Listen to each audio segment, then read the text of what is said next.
अस्सलाम वालेकुम। Voice of south Asia के साथ मैं हूं आपकी मेज़बान शहला महमूद और आप देख रहे हैं वॉइस ऑफ साउथ एशिया का टी टाइम। और हमारे इस टी टाइम में हमेशा की तरह मैं आपकी मुलाकात करवाती हूं हमारी शोबिस की ऐसी शख्सियात से कि जिन्होंने अपनी अपनी फील्ड में कमाल महारत रखी हुई होती है और अपने काम के ज़रिए से न सिर्फ खुद को मनवाया होता है बल्कि पाकिस्तान का नाम पूरी दुनिया में रोशन किया हुआ होता है। तो जनाब, आज भी ऐसी ही एक शख्सियत हमारे साथ मौजूद हैं जिनसे मैं आपकी मुलाकात करवाने जा रही हूँ। वो उनके बारे में हम क्या कहें कि जी वो कूजे में बंद करना हो जाएगा अगर हम उनके फ़न की जहतें आपको गिनवाना शुरू करते हैं। वो बहुत अच्छी क्लासिकल कोरियोग्राफर भी हैं, डांसर भी हैं, थिएटर बहुत अच्छा करती हैं, बहुत अच्छी मेंटोर भी हैं। हमारे साथ इस वक्त मौजूद हैं पाकिस्तान की निहायत ही बासलाहियत फ़नकारा शीमा किरवानी साहिबा। अस्सलाम वालेकुम शीमा जी, कैसी हैं आप? Thank you. अच्छा शीमा जी, ये बताइएगा, जैसे कि मैंने इंट्रो में कहा कि आप माशाल्लाह इतना कुछ करती हैं, तो किस तरह से मैनेज करती हैं? आपके थिएटर भी कर रहे हैं, साथ में क्लासिकल भी चल रहा है, फिर आप ट्रेनिंग्स भी देती हैं, मेंटोरशिप भी करती हैं, तो इतना सारा कुछ कैसे मैनेज कर लेती हैं? बस देखिए, दिन में कितने घंटे होते हैं तो सारे इस्तेमाल करती हूँ। घड़ी की सुइयों के साथ होता है, इस घंटे में ये करना है, इस घंटे में सोती कम हूँ और सारा काम करती हूँ। अच्छा, तो ये शीमा जी की फिटनेस का राज मेरे ख्याल में यही है। बिल्कुल, अगला सवाल मेरा ये भी था कि मतलब किस तरह से खुद को भी मेंटेन रखना, फिर इतना सारा काम भी करना। तो मतलब अपने लिए तो भी टाइम निकालती हूँ। मसलन कि मैं खुद अपना योगा भी करती हूँ, अपनी एक्सरसाइज भी करती हूँ, अपनी प्रैक्टिस भी करती हूँ, फिर टीचिंग भी है और फिर साथ साथ ये कि क्रिएटिव काम है ना, तो उसके लिए आपको अपने दिमाग को भी हर वक्त फ्रेश के अलावा ये कि एक्टिव रखना पड़ता है। और मैं पढ़ती बहुत हूँ, तो इन क्योंकि आइडियाज़ कहाँ से आएंगे, बिल्कुल, ख्यालात कहाँ से आएंगे, तसव्वुरात को आपको बढ़ाना है अपने, ये सारी चीज़ें तो अपने आप को बढ़ाने के लिए, मतलब अपने दिमाग को वसी से वसी तर करने के लिए पढ़ना बहुत ज़रूरी होता है। बिल्कुल। तो जितना कर सकती हूँ कोशिश करती हूँ। तो टाइम मैनेज कैसे करती हैं? अब तो वक्त भाग रहा है, वक्त तो मैनेज कैसे करती हैं? बिल्कुल ऐसा लगता है कि दिन यूँ निकला और यहाँ हम सुबह उठे और रात हो गई। मतलब ये कि मैं समझती हूँ कि अगर लोग जल्दी उठे ना, उससे बहुत फ़र्क पड़ता है। कि देखिए, नेचुरल वे भी यही है ना कि सूरज जब उतर रहा है तो आप अपने सोने की तैयारी करें, जो पहले होता था, जो पहले पुराने के लोग होते थे। मैं समझती हूँ कुदरती चीज़ है ये। और जब उठ रहा है तो फिर आप जाग जाए। तो मैं भी जल्दी उठती हूँ, अर्ली मॉर्निंग। हाँ, कोशिश करती हूँ कि जल्दी सो जाऊँ। यही है कि आपको कराची लाइफ जैसी है तो सोते सोते कभी कभी तो देर हो ही जाती है, बट बाय 12 o'clock तो आप सब खत्म। हाँ, इससे पहले ही। नहीं, ये बिल्कुल आपने एक राज की बात जो है वो, बल्कि आपका तो एक्सपेरिमेंट है ना कि आप ये करती हैं कि इंसान तभी कामयाब होता है। और वैसे भी कहा जाता है ना कि वक्त की जो कदर नहीं करता, फिर वक्त उसकी कदर नहीं करता। फिर ये कि जहाँ भी पहुँचना है वहाँ पे वक्त से पहुँचती हूँ, चाहे वो प्रोग्राम शुरू हो या ना हो, चाहे वो शादी का हो या कोई भी हो। आपको पता है यहाँ पे तो वक्त की कोई पाबंदी ही नहीं है ना। हमारे यहाँ तो वक्त मुझे लगता है कि ज़ाया इतना करते हैं हम लोग। तो हम, मेरे ख्याल में शीमा जी, आई थिंक हम बीइंग अ पाकिस्तानी, हम तो लेट लतीफ़ मशहूर है ना पूरी दुनिया में कि अगर कहीं पे भी है तो अगर कोई लेट हुआ है तो ज़रूर वो पाकिस्तानी निकलता है। तो ये वाकई ये चीज़ है कि हमने जो है वो हर नॉर्मली लोग शादियों में भी इसलिए देर से जा रहे होते हैं कि कोई आया नहीं होगा। देखिए क्या, मैं जैसे दुनिया में मैं बहुत घूमी हूँ और चाइना हो या अमेरिका, कहीं भी ऑन द डॉट अगर उन्होंने लिखा है कि 8 बजे या 6 बजे प्रोग्राम शुरू हो रहा है, घंटी बजी और शुरू हो गया, चाहे वहाँ पे 4 लोग बैठे हों या 10 लोग बैठे हों। तो ये चीज़ें मैं बहुत कोशिश करती हूँ अपनी तरफ से कि अपने प्रोग्राम्स में ये चीज़ें करूँ। आपने देखा होगा हमारे जब भी प्रोग्राम होते हैं 5 मिनट देते हैं और शुरू कर देते हैं, चाहे लोग आए या नहीं आए। इसी तरह से मैं समझती हूँ तब्दीली आएगी ना, ये कि लोग फिर सोचेंगे कि भाई मिस हो गया, शुरू का मिस हो गया। शुरू का मिस हो गया, ऐसे ही है कि वो शुरू का मिस हो जाए फिर आगे मज़ा नहीं आता है। तो खैर, वक्त की पाबंदी बहुत ज़रूरी है। अच्छा शीमा जी, यहाँ थोड़ा सा हम जो है वो थोड़ा सा पीछे चलते हैं, रिवर्स गियर लगाते हैं आपकी लाइफ को। तो ये कब शीमा को ये कब लगा कि उसने जो है वो क्लासिकल और इसमें ही आगे कुछ परस्यू करना है? क्या बचपन से आपको शौक था डांस का और थिएटर का? नहीं था। नहीं, ओके। बचपन से मुझे, अगर मैं पीछे देखूं और सोचूं कि कब, जैसे आमतौर से लोग हैं हाँ मैं बचपन से यही करना चाहती थी, मुझे बिल्कुल बचपन से ये नहीं था। ओके। मुझे बचपन में याद ही नहीं है कि मैं, बल्कि जो जब शऊर एक तरह से, मतलब जो याददाश्त आती है कि मैं बड़ी होके क्या करूँगी, जैसे लोग, तो मैं सोचती थी कि मैं आर्टिस्ट बनना चाहती थी मैं, मगर as a painter, fine okay, fine art में, फाइन ठीक आर्ट्स। है, और फिर मैंने, मुसव्विरी और इसके अंदर, हाँ, तो सही। अब किया भी मैंने वही, मेरा जो एजुकेशनल क्वालिफिकेशन है, अच्छा। वो, जी हाँ, मैं आर्ट कॉलेज गई थी पढ़ने के लिए, और वो मैंने किया। सही। मगर ये सारी चीज़ें साथ साथ चल रही थी, सही। मगर मैं नहीं तय कर पा रही थी कि एग्जैक्टली मुझे क्या करना है। सही। फिर काफ़ी लेट इन लाइफ मुझे ये समझ में आया कि ये मैं हूँ और ये मुझे करना मुझे चाहिए। करना है। हाँ, सही। काफ़ी। तो जिस वक्त आपने ये डिसाइड किया तो फैमिली की तरफ से कोई जो कहते हैं ना कि होता है ख़वातीन के लिए कि नहीं ये क्या करने जा रही हो, रोक टोक कोई हुई आपको? नहीं, हमें कोई रोक टोक नहीं हुई, क्या बात क्योंकि है, इस बात में blessing है। जैसे कि डांस की क्लासेस में मेरी अम्माई मुझे ले गई थी कि भाई तुम लोग सब सीखो, म्यूज़िक सीखो, डांस सीखो, थिएटर वाओ। सीखो, पेंटिंग करो, जो चीज़ें अवेलेबल हो सकती हैं वो सब उन्होंने हमको दिया। तो ये तो मैं समझती हूँ कि मैं अपने फैमिली, अपने पेरेंट्स, अपने वालिदैन की बहुत शुक्रगुजार और ये हूँ। ब्लेसिंग है, ये बहुत बड़ी ब्लेसिंग है, क्योंकि बहुत हमारे बड़ी यहाँ शीमा जी ऐसा होता है कि बिल्कुल मुझे ख़वातीन जो मालूम करना है, चाहती हाँ, हैं, of course। स्टिल अभी भी चले आप तो बिल्कुल आज तक यही हाल है।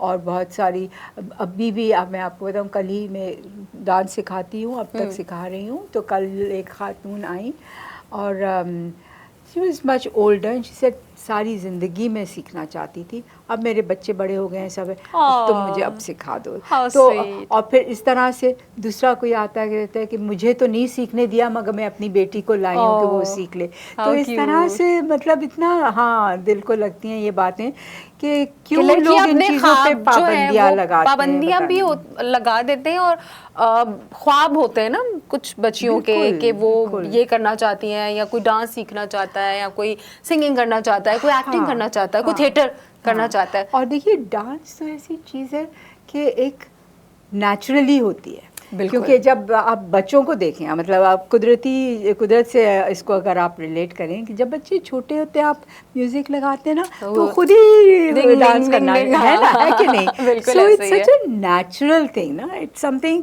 जो कि मैं समझती हूँ हर इंसान के अंदर है, होता है, बिल्कुल। हर अच्छा, इंसान। कोई जब कहता है ना, मुझे भी ऐसा लगता है, क्योंकि मैं भी बहुत शौक है मुझे डांस का, जी। करती भी हूँ। मैंने अभी जैसे आप बताया कि मैं क्लासेस भी लेना शुरू कर दी है मैंने, कि कुछ लोग होते हैं ना, वो कहते हैं नहीं नहीं मुझे डांस नहीं आता, तो मैं यही कहती हूँ कि कौन ऐसे इंसान है जो ये बिल्कुल, जिसको कहता है नहीं कि उसको आ डांस है? सकता। हम अगर बैठे हुए होते हैं, तो अगर आप बैठ के ये कर रहे हैं, I think this is also dance, कि आपकी मूवमेंट है। मूवमेंट, एग्जैक्टली, और खड़े होके मूव, मतलब असल में हम लोग के माशरे इतने रिजिड हैं ना, तो वो हम उसकी वजह से हमारी बॉडीज़ भी रिजिड हो जाती हैं। अब आप देखिए कि बच्चे हिलने लगते हैं म्यूज़िक के साथ, मगर जैसे हम बड़े होते हैं, फिर शर्म, प्रेशर हाँ। और टेंशन्स, और ये, तो हम कूजे टाइट में होते बंद हो हैं, जाते हैं बिल्कुल। अपने अंदर, So, अपने शेल्स में चले आते हैं उसमें बहुत से सारे निकलना बच्चे। आसान नहीं है। तो उस तरह से जब कोई कहता है कि मुझे डांस नहीं आता, उनका ये मतलब होता है कि मैं कैसे हिलूँ। और फिर ये जो हमारी बॉडीज़ होती हैं, हमारे जिस्म जो हैं, उनको हम इतना टाइट करके रखते हैं कि और ख़ास तौर से औरतों के बारे में, औरतों का सोचे ना, मतलब लड़कियों को ऐसा नहीं दिखना चाहिए, वो नहीं दिखना चाहिए, ऐसे नहीं बैठो, ऐसे नहीं बैठो, वैसे नहीं बैठो, पाँव बंद करके ऐसे रखो, वैसे नहीं रखो, ये सारा कुछ, तो यहाँ से ढको, वहाँ से, तो आदमी इतना वो हो जाता है कि वो उसमें से निकलना आसान नहीं है। और अगर उसमें से कोई निकलना चाहे भी, तो उसको बहुत, आई थिंक, प्रेशर बिल्कुल सहन करना पड़ता होगा। बिल्कुल बिल्कुल। तो आप देखें कि डांस में सबसे पहली चीज़ जो है ये कि अपने कंधे सीधे करो, अपनी स्पाइन को लंबा करो, हाँ, स्ट्रेट करो। तो उससे क्या है कि उससे आपके लंग्स पे जो प्रेशर पड़ रहा है वो भी हट रहा है, तो आप अच्छा ब्रीथ करते हैं, आप अच्छी ऑक्सीजन लेते हैं। तो लड़कियों के लिए तो यहाँ पे इतनी तकलीफ़ें हैं, आप छोटी की उम्र से ही उसको आप एक सेक्स ऑब्जेक्ट बना देते हैं। ऐसे करके, ऐसे रहो, बिल्कुल, और फिर ढक दो, और ये तो एक्चुअली जो इसका, मैं तो समझती हूँ ये जो असर होता है इन सारी चीज़ों का, वो उल्टा हो जाता है कि आप बच्चियों को सेक्सुअलाइज कर रहे हैं बनिस्बत इसके कि बताएं कि भाई सब एक ही जैसे हैं, मर्द हो औरत हो जो भी है, वो तो अल्लाह ने तो सबको बराबर ही बनाया है ना, कि वो तो फिर हमने दर्जाबंदी कर दी ना, और फिर मखसूस कर दिए हमने शोबे कि जी ये लड़का कर सकता है, ये लड़की नहीं कर सकती, ये जो एक रंग ये पहनेगा, ये रंग लड़की पहनेगी। अब जैसे मैं एक और सवाल आपसे करूंगी कि जाहिर सी बात है आपके पास माशाल्लाह इतने सारे स्टूडेंट्स आते हैं, उनमें मेल्स भी होते होंगे, उनमें फीमेल्स भी हैं आपके स्टूडेंट्स में, तो अक्सर चलिए लड़कियां तो करती ही हैं डांस, तो वो जो लड़कों के ऊपर एक क्रिटिसाइज किया जाता है, खास तौर पर जो क्लासिकल डांस कर रहे होते हैं लड़के, तो वो आपके स्टूडेंट्स को भी फेस करना पड़ता होगा, कभी एक्सपीरियंसेस शेयर करते हैं वो आपसे? हाँ, बहुत ज़्यादा मतलब देखिए लड़कियों का जो के लिए जो मुश्किलात हैं डांस की वो तो सभी को ही मालूम है कि जैसे ही कोई लड़की डांस स्टेज पे आके करती है तो उसको समझा जाता है कि ये तो बहुत ही तेज़ है, बदमाश है, बुरे किरदार की है, बोल्ड है, पता नहीं क्या क्या। लड़कों के लिए ये कि उस चाहे वो कोई भी अपना जेंडर समझ रहा है मगर उस फ़ौरन चाहे वो वाकई में मर्द है तो फ़ौरन कहा जाएगा ये तो वो है, इन बिटवीन है, इस तरह से उसको ट्रीट किया जाता है, ये तो लड़कियों की तरह का है और ये तो क्योंकि क्लासिकल में एक अदा होती है ना, वो एक नाजो अदा वाला जो अंदाज होता है। नहीं देखिए क्लासिकल में सिर्फ नाजो अदा नहीं है, क्लासिकल में एक सोच है कि हर परफॉर्मर जो है, हर डांसर जो है, हर इंसान बल्कि जो है वो मर्द भी है और औरत भी है, और वाकई में मैं समझती हूँ हर इंसान के अंदर दोनों चीज़ें हैं। जब पैदा होते हैं, मतलब फिज़िकली की बात नहीं कर रही हूँ, मतलब मैं उसकी कंसेप्चुअली बात कर रही हूँ, तो आपके अंदर एक जो माना जाता है कि मर्दाना चीज़ें हैं वो भी हैं कि जो कहते हैं कि गुस्सा और एग्रेशन और आपके अंदर प्यार मोहब्बत जो नज़ाकत भी है जो ख़वातीन की मानी जाती हैं। हालांकि मैं समझती हूँ कि ये डिवाइड नहीं होना चाहिए, तो हर इंसान के अंदर अब ये है कि अब मुझे अगर मैं एग्रेसिव हूँ फॉर्म हाँ देखो ये खातून होते हुए मर्दों की तरह हैं, और वाइस वर्सा, तो ये सब कुछ और अगर कोई मर्द बेचारा बहुत सॉफ्ट है औरतों की तरह रो रहे हो तो ये डिवीजन जो है ये मैं समझती हूँ हमारे बनाए हुए हमारे बनाए हैं और बहुत नुकसानदेह, बहुत नुकसानदेह। इसकी वजह से जो इतने मसाइल होते हैं सोसाइटी में कि मर्दों को इजाज़त नहीं कि एक आंसू गिरे, तो वो फिर अपने आप को कैसे बनाते ब्रूटल हो जाते हैं, क्रूअल हो जाते हैं, ऐसे ही है,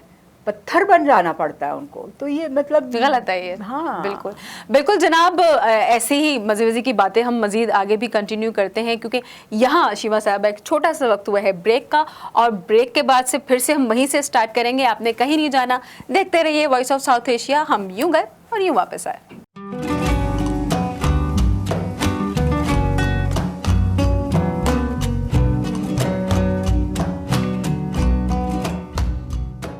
वेलकम बैक जनाब, आप देख रहे हैं वॉइस ऑफ साउथ एशिया का टी टाइम, और टी टाइम में मैं हूं आपकी होस्ट शैला महमूद, और मेरी आज की जो गेस्ट हैं वो इंतहाई बासलाहियत हमारे पाकिस्तान की जो मारूफ क्लासिकल डांसर भी हैं, कोरियोग्राफर भी हैं, राइटर भी हैं, और अब मैं थिएटर की तरफ भी आऊँगी। शीमा साहिबा से हम बात कर रहे थे, ब्रेक पे जाने से पहले हम बात कर रहे थे लोगों के रवैयों की और इस बारे में। तो शीमा मुझे ये बताएं कि आपने क्लासिकल परस्यू किया, उसके बाद फिर थिएटर की तरफ एंट्री कैसे हुई आपकी?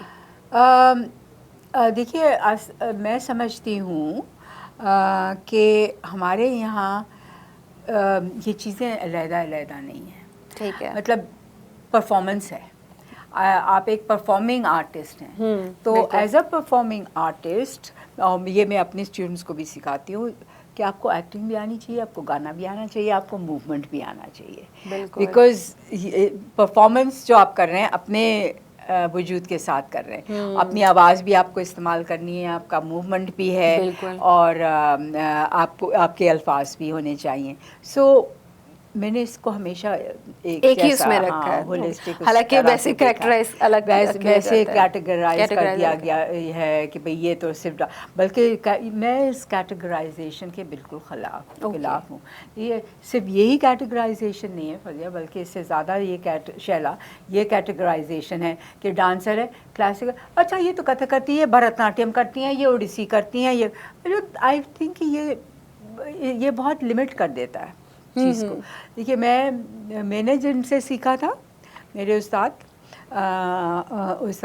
घनश्याम साहब, तो वो जिस तरह से सिखाते थे डांस, तो उन्होंने मुझे कथक भी सिखाया, भरतनाट्यम भी सिखाया, मणिपुरी भी सिखाया, कथाकली भी सिखाया। तो वो उन्हीं से ही मैंने ये तसव्वुर लिया कि क्यों कि एक उस तक महदूद नहीं होना आपने। क्यों महदूद हूँ? अगर मेरे पास अगर मुमकिन है कि मैं दूसरी चीज़ें भी करूँ, बिल्कुल, तो Why वो not? मुझे एक ऑप्शन देता है मुख्तलिफ अंदाज का, कि अगर मुझे देखिए ना, हर स्टाइल की अपनी खासियत होती है। तो अगर मुझे ये मूड इस्तेमाल करना है तो मैं अगर सॉफ्ट भी वैसा मूड है तो मैं ओडिसी करूं, अगर मुझे सख्त मूड इस्तेमाल करना है तो मैं कथाकली करूं। मतलब तो इस तरह से ये मैं समझती हूँ कि जो जितना इंसान सीख सकता है, जितना उसको इस्तेमाल कर सकता है अपने दिमाग की को ले करके कि भाई ये इसको ये सूट कर रहा है, इसको ये सूट कर रहा है। सो आई फील कि one should be free to explore and be creative.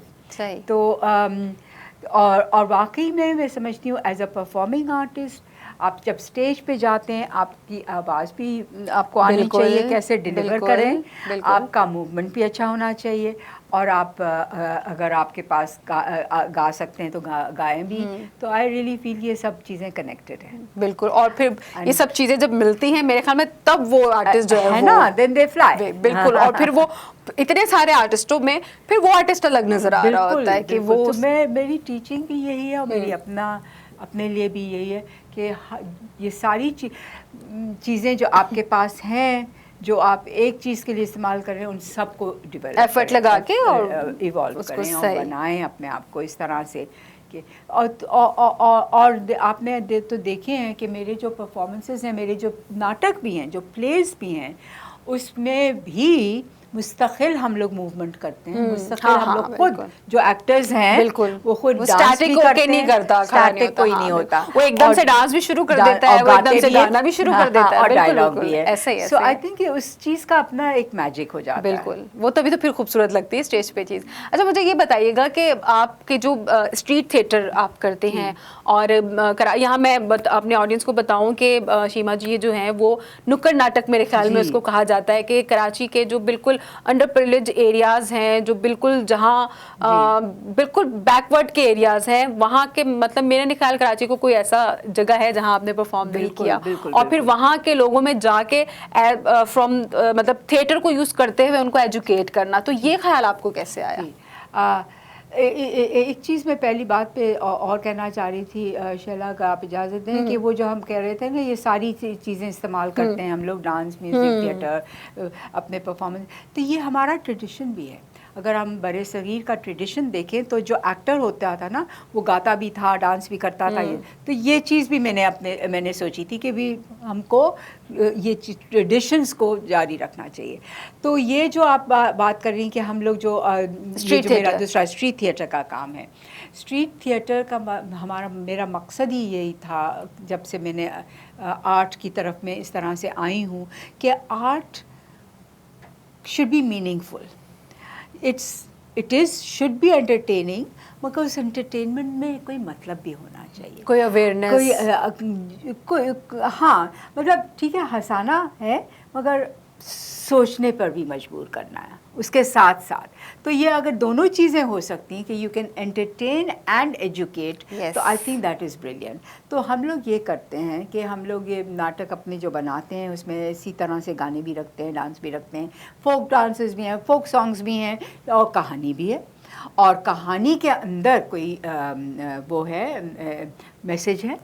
तो जैसे आप देखिए कि पुराने ज़माने में जो हम लोग को कहानियाँ सुनाई जाती थी, दास्तां गोई होती थी, यंग है, मगर जो हमारे वैसे अभी भी जो नानी या दादा दादी कहानियाँ सुनाते हैं, उसमें हमेशा ये होता है कि कोई चीज़ अच्छी और कोई चीज़ बुरी। बिल्कुल, कोई आखिर में एक moral of the story exactly. और हर फेरी टेल में भी, हर चीज़ में ये होता है, आखिर में एक मॉरल ऑफ द स्टोरी होता था कि जी वो नेकी और बदी और बिल्कुल ये सारी जो, तो ये मेरा ख्याल में ये एक तरीका था लोगों को तालीम देने का, शऊर देने का, अपने अपने ट्रेडिशंस पास ऑन करने का, अपने लेजेंड्स बताने का, अपनी स्टोरीज़ बताने का, किस्सा गोई वगैरह, ये जो तो यही था ना कि आप बच्चों को इसी तरह से तहजीब दें और परवरिश करें ताकि उनकी समझ में आए कि सही क्या है और गलत क्या है, अच्छा क्या है और बुरा क्या है। बिल्कुल, इसी से तो पहचान होती है। तो ये मैं समझती हूँ कि हमारे काम अब स्ट्रीट सेटर के थ्रू करते हैं ये सब। हाँ। अच्छा, तो कभी ऐसा हुआ कि आप कभी ऐसी जगह पर हैं और आपको फिर क्योंकि हमारे यहाँ के लोगों में बहुत अदम बर्दाश्त है, तो आपको कोई हार्श रवैयों का सामना करना पड़ा?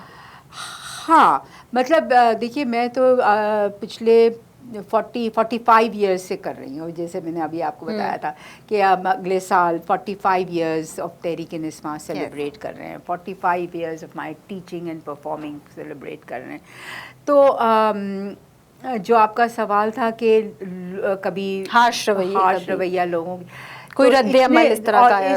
इस दौरान में तो मैं समझती हूँ कि मैंने पता नहीं कितने हज़ारों परफॉर्मेंसेस किए हैं ना, मतलब इलाकों में ज़्यादातर पॉजिटिव रहा है। अच्छा, ज़्यादातर पॉजिटिव फीडबैक मिलता है। वाह, बहुत ही ज़्यादा, बिकॉज़ लोग देखते हैं, सोच रहे होते हैं कि क्या है, फिर उनको समझ में आता है और फिर वो रिलेट करते हैं उस कहानी से, फिर उनको अच्छा लगने लगता है। You can see the changes on their faces. बिल्कुल, आप तो जाहिर सी बात देखा है ना। बिल्कुल। तो इस तरह से, और फिर अगली दफ़ा वो कहते हैं कि फिर आइए, फिर आइए। तो ये देखिए, ये बहुत पॉजिटिव ये मेरे ख्याल में यही आपकी जो काम का मकसद, बिल्कुल एग्जैक्टली, उस थिएटर का फिर उसी जगह जाने का भी मकसद ये है कि देखिए, आपने एक दफ़ा बात की बच्चियों की तालीम के बारे में, दूसरी दफ़ा आपने बात की औरतों की सेहत के लिए, तो तीसरी दफ़ा आपने बात की कि भाई मर्दों का ये रवैया क्यों है, सड़कों पे क्यों तंग करते हैं, जो भी है, मतलब आप उसको बढ़ाते जाते हैं। बिल्कुल। और फिर लोग उसको मकसद क्या है कि ये सारे इश्यूज फिर डायलॉग में आ जाते हैं, लोग बातें करते हैं इनके बारे में। आप हार्श वाले एटीट्यूड का पूछ रही नहीं, इक्का दुक्का ही दफ़ा ऐसा हुआ है, बहुत कम तो हुआ। तो फिर उसको डील कैसे करती हैं? भागना पड़ा है जगह से छोड़ के, हाथ के डंडे लेके आ गए थे, खतराव भी हुआ है, इस तरह की चीज़ें भी फेस की हैं लोगों ने। एक दफ़ा पता नहीं क्या बोतलें फेंकने लगे, मतलब, और ये वो है जो कि वो तबका, वो एलिमेंट्स जो कि एक तो गुंडागर्दी वाले, दूसरा वो एलिमेंट्स जो कि जो जिनके जहन में ये डाला गया है कि ये चीज़ गलत है। बिल्कुल, वो बचपन से एक चीज फीड की हुई होती है ना आपके दिमाग में, फिर उसमें कोई आकर उसको सही करने की कोशिश कर रहा हो तो फिर वो क्लैश वाली सूरत हाल हो जाती है। तो मेरे ख्याल में ये हुआ है, थोड़ी दफा हम लोग बच के अपने आप को निकाल लिए, अभी तक जिंदा है और करते रहेंगे। नहीं, बिल्कुल, आप अपना काम जारी रखें ऐसे ही, क्योंकि मुश्किल, जो कोई अगर कोई अच्छा काम कर रहा है तो ऑब्वियस ही बात है, मुश्किलात तो उसमें आती है। ये तो हमने पहले ही तय कर लिया था कि देखिए, अगर हम ये करेंगे तो सामना तो करना पड़ेगा। बिल्कुल, तो उसके लिए रेडी रहती है शीमा। बिल्कुल जनाब, और इसी तरह से मजीद हम आगे भी बातों का सिलसिला ऐसे ही जारी रखेंगे। आपने कहीं नहीं जाना, देखते रहिए वॉइस ऑफ साउथ एशिया। यहाँ एक छोटा सा हुआ है ब्रेक का टाइम, हम अभी आते हैं वापस।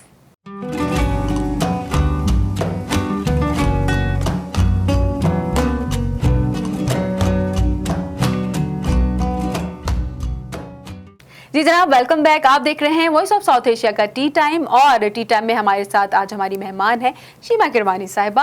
और शीमा जी की परफॉर्मेंसेस अक्सर जब हम देख रहे होते हैं स्टेज पर भी, और मैं तो बहुत अरसे से आपको कवर भी करती आ रही हूँ, तो आपका एक अंदाज है, आपका एक अचायर होता है कि अगर आप आती हैं तो साड़ी, और सबसे जो मुझे सबसे ज़्यादा फीलिंग आप में लगती है ना, वो चीज़ है आपका ये फूल। तो इसकी क्या वजह है कि ये एक वाइट कलर का कोई ना कोई, चाहे वो कोई भी फूल हो, वो जरूर होता है। आप कहीं भी परफॉर्मेंसेस पे जाती हैं और वो गिरता भी नहीं है। आज गिर रहा है। तो ये क्या, इसके पीछे क्या बनता है कि ये फूल क्यों होता है शीमा के पास? कुछ नहीं शहरा, बस मुझे अच्छा लगता है। मुझे लगता है कि देखिए, मेरी ड्रेसिंग और मेरा अंदाज काफ़ी सिंपल है। मैं महंगे कपड़े नहीं पहनती हूँ, ना मुझे शौक़ है महंगे कपड़ों का, ना महंगी ज्वेलरी का, ना कोई।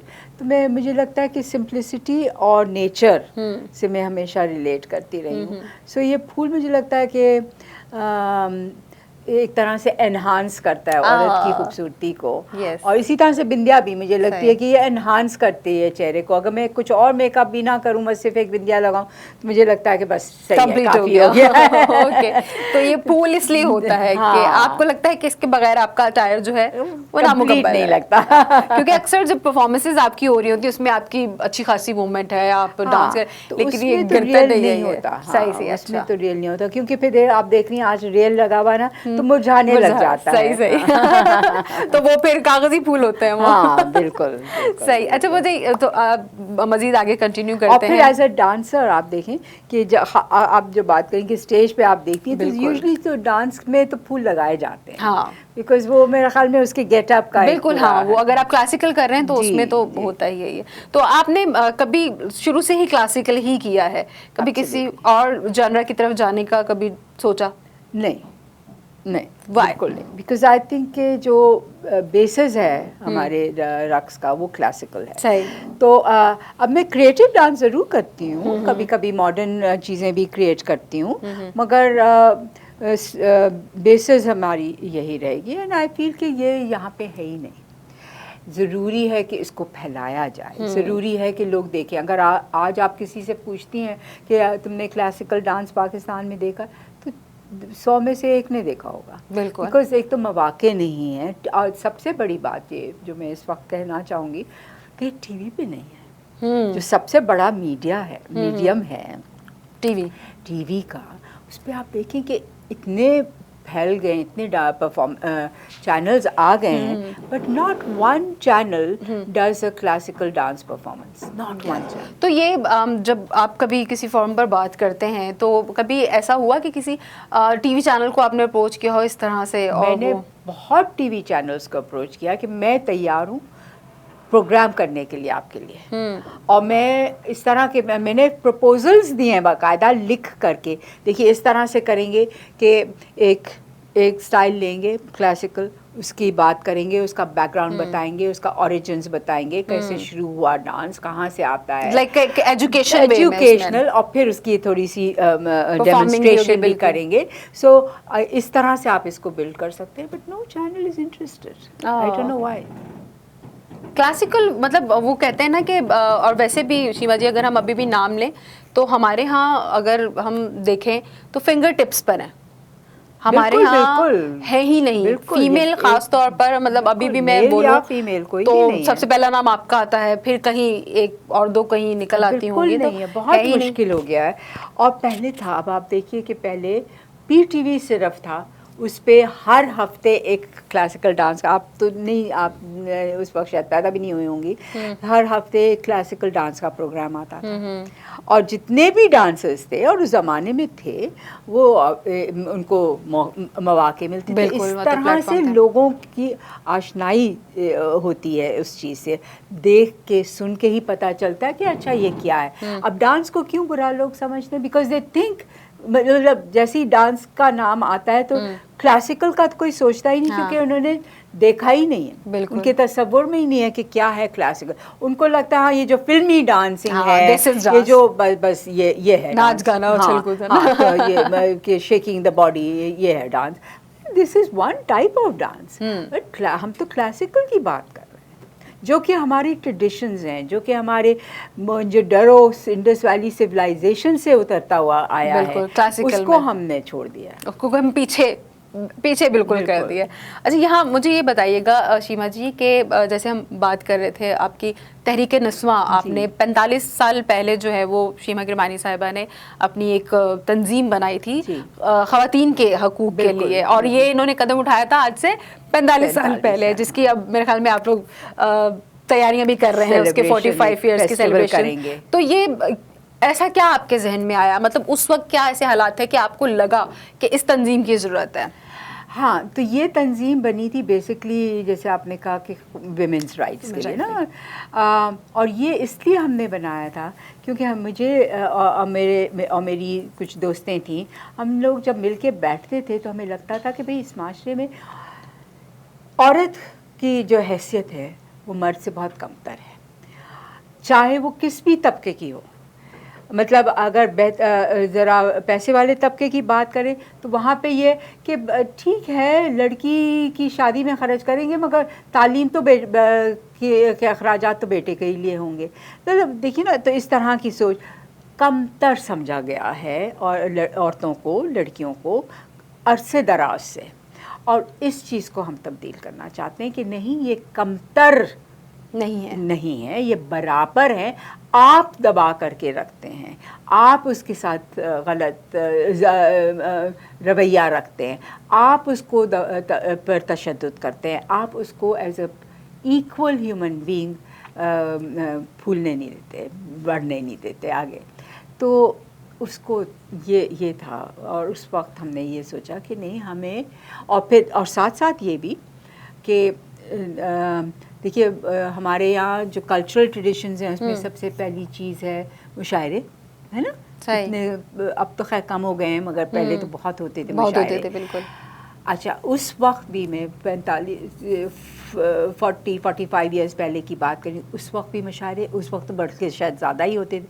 उस वक्त भी लड़कियां जो पढ़ी लिखी थी वो शायरी लिखती थी, मगर उनको मौके नहीं मिलते थे कि वो अपनी शायरी सुनाए किसी को। एग्जैक्टली।